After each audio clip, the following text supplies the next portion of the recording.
Did you know that you can charge more for your product or your service just by making a couple simple tweaks to the way that you market it online? Hi, everybody. I'm John Lincoln with Ignite Visibility, and today I'm going to talk to you about how to charge more for your product online by improving the perceived customer value. Let's go ahead and dive into it. Before you get started, make sure to click the notification bell and make sure to subscribe so that you can get more videos like this in the future. Okay, so first, what is perceived value? Well, perceived value is the monetary value of your product or service, but it's objective, right? The perceived value actually goes further by taking into consideration what the customer actually thinks of your offering. For example, a t-shirt at Walmart costs $4. Meanwhile, a t-shirt at Urban Outfitters costs $29. That's a difference in perceived value. While the Urban Outfitters shirt costs 525% more than the other shirt, the reason for this difference likely has nothing to do with the cost of materials or the production. Rather, it's a belief that Urban Outfitters is trendier than Walmart, so anything it has to offer, even a plain t-shirt, is of greater value. As a result, people are willing to spend more on a shirt from Urban Outfitters than Walmart. That's perceived value. So the proof of perceived value is really in the data. Let's take a look at it. According to a 2016 scientific study, we see that consumer perceived value increases how much someone is willing to pay for a product or service. The study really tells us two interesting facts. Let's take a look at those. The first is the consumer forms an opinion of the product value immediately before buying. The consumer forms a renewed product value that affects the repurchase behavior as well. Overall, buyers determine perceived value based off of subjective comparison. In other words, it's all malleable, right? And it's all in your control.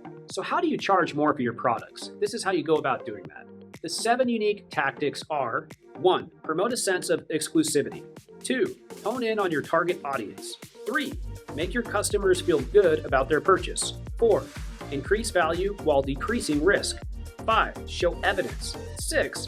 When it comes to choices, less is more. And 7, limit discounts. Now let's dive into each one of those just a little bit more. The two biggest ways to make your product exclusive is with limited quantity and with limited time. So make sure you use that in your marketing and messaging. The next thing you can do is niche down on your messaging. If you can really target one specific demographic, you can speak to them much more and increase the perceived value. Next, incorporate social value. Tell your customers what you're giving to the world by offering your product or service. Do you donate a portion of your profit to nonprofit? How do you source your materials or labor? Transparency boosts value from the get-go. Next, you're going to want to minimize purchasing risk. Here are a few ways to do that. 1. Offer a warranty. A warranty proves that you're confident in your product. 2. Offer free shipping. You'll be surprised what people are willing to pay if you do risk reversal or mitigate risk. Next, show proof of how awesome your product is. This can be done through customer reviews, it can be done through social media, user-generated content, and it can be done through proof of concept where somebody is actually wearing your product or showing off your service in a very flattering way. Pro tip, if you had your product or service featured in a major publication and that has high perceived value, it's a great idea to also use that in your advertising. Next, don't give too many choices. The more choices you give, the less exclusive it makes it seem that the product actually is. So make sure you only have a few core products, and you can have as many different colors and variations of that as you want, but don't have too many products because it makes it much less exclusive. When it comes to discounts, don't do it. Anytime you discount something, anytime you offer something for less, it significantly decreases the perceived value for the customer. So be very, very careful with that. By offering discounts to counteract your price increase, it just invites the wrong type of clientele.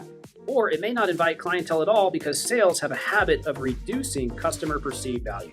At the end of the day, when you're thinking about increasing your perceived value online for your product or service, think about all the great publications that you've aligned with, all the great celebrities that you've aligned with. Think about your product quality. Think about your image quality. Think about your video quality. Think about your website quality. Think about all of the different elements that your customer touches online that have anything to do with your product or service. If all of those feel premium, you're going to be able to charge premium prices. If they don't, and you haven't invested in the proper web infrastructure, and you're doing things like discounting on a consistent basis, you have a slow website, you're not showing this product in a very flattering way with beautiful images, and beautiful videos, you're not going to be able to demand the type of prices that you want to get for that product or service. If you have any questions about perceived customer value and how to increase your perceived customer value, leave it below. I'd be happy to chat with you. See you next time. Bye.